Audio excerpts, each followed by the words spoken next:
आपल्या देशातला 1/4 भूभाग स्थानिक गावकऱ्यांनी सामुदायिकपणे राखलेल्या जंगलांनी, कुरणांनी आणि पाणवठ्यांनी व्यापलेला आहे. याला सामायिक परिस्थितिकी म्हणजेच इकोलॉजिकल कॉमन्स असं म्हणतात.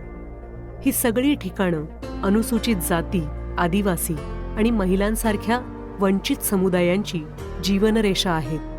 त्यांनी पिढ्यानपिढ्या ही ठिकाणं सांभाळली आहेत, पण दुर्दैवानं त्यांचा आवाज कायमच दाबला जातो.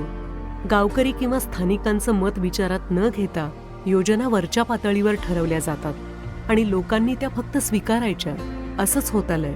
सगळ्यात मोठी चिंता ही आहे की ही निसर्ग संपत्ती दरवर्षी 4% या दरानं नष्ट होत चालली आहे. परिणामी वातावरणीय असुरक्षितता, जैवविविधतेचा ऱ्हास, सामाजिक आर्थिक दरी वाढत जाणं आणि गावाकडच्या आर्थिक अडचणींमुळे अनेकांना गाव सोडून स्थलांतर करावं लागतंय.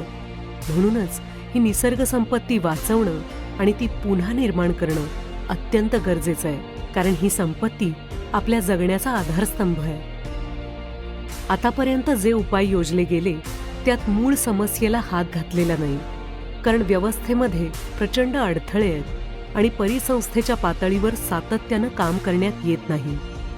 आपल्याकडून आर्थिक प्रगतीचं उद्दिष्ट साध्य करताना पर्यावरणीय मुद्द्यांना आणि स्थानिकांच्या, विशेषतः महिलांच्या आणि वंचितांच्या गरजांना प्राधान्य दिलं जात नाही. स्थानिकांकडून ज्या सामायिक जमिनींचा वापर होतो अशा जमिनींना एखाद्या खाजगी किंवा सरकारी मालमत्तेप्रमाणे कायद्यानं संरक्षण मिळत नाही. बहुतेकांना अजूनही असं वाटतं की ग्रामीण भागातल्या लोकांना, विशेषतः महिलांना, स्वतःचे निर्णय घेता येत नाहीत. सरकार, कंपन्या आणि सामाजिक संस्था यांच्याकडून या समस्यांवर उपाय शोधण्याचे अनेक प्रयत्न झाले, पण अनेक वेळा हे प्रयत्न एकमेकांशी विसंगत होते. त्यामुळे प्रगती खूप संथ असल्याचं दिसून येतं.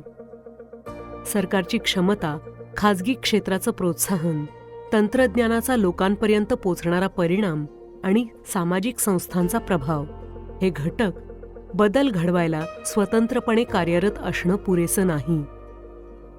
आपल्याला द्विसूत्री पद्धतीची गरज आहे.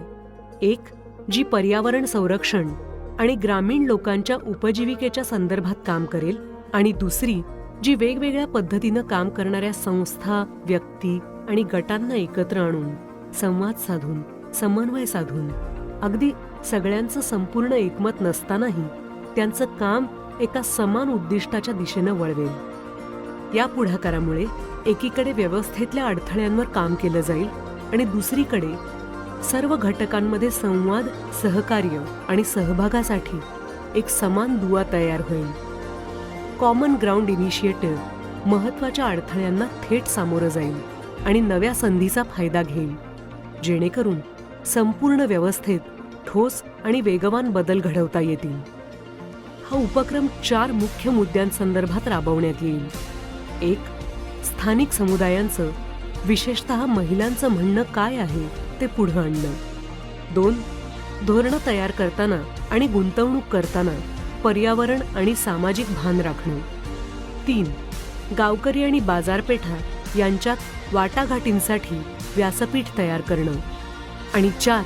संबंधित संस्था आणि व्यक्तींमधल्या सहकार्याची वीण घट्ट करून, चर्चा सुरू ठेवून, साधनांचा योग्य वापर घडवून आणि ज्ञानाची देवाणघेवाण करून एक सामाजिक आधाररचना उभी करणं.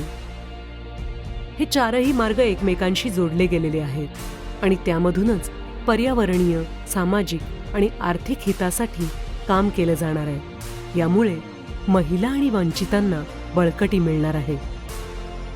या प्रक्रियेमुळे सामाजिक संस्था, सरकार, तंत्रज्ञान क्षेत्र, कॉर्पोरेट्स यांच्या अपेक्षा आणि अनुभव यांची सांगड घालण्यात येईल. त्यामुळे कॉमन्ससाठी म्हणजे सामूहिक निसर्ग संपत्तीसाठी असलेल्या उपाययोजना अधिक भक्कम होतील. हा सहयोगात्मक उपक्रम पुढील प्रमाणे हाती घेतला जाईल.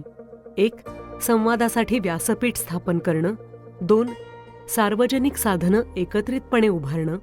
3. एकत्र शिकण्याची प्रक्रिया घडवणं. 4. उपाययोजनांना सामूहिक पाठिंबा देणं. आणि 5. वेगवेगळ्या उपक्रमांना आणि भागीदारांना एकसंध रीतीनं जोडणं. पुढल्या 5 वर्षात 7.5 कोटी नागरिकांपर्यंत पोचण्याचा कॉमन ग्राउंडचा उद्देश आहे. यापैकी किमान 4.25 कोटी महिला असतील. त्यांच्या उपजीविकेत ठोस बदल घडवणं आणि आर्थिक पर्यावरणीय संकटांचा सामना करण्याची ताकद वाढवणं हा यामागचा हेतू आहे. या परिवर्तनाच्या वाटेवर आमच्यासोबत येण्यासाठी तयार असलेल्या सर्व संस्थांशी आम्ही भागीदारी करू इच्छितो. या भागीदाऱ्यांमधून एक मोठं नेटवर्क तयार होईल, जे या परिवर्तनाच्या दृष्टिकोनाशी जोडलेलं असेल.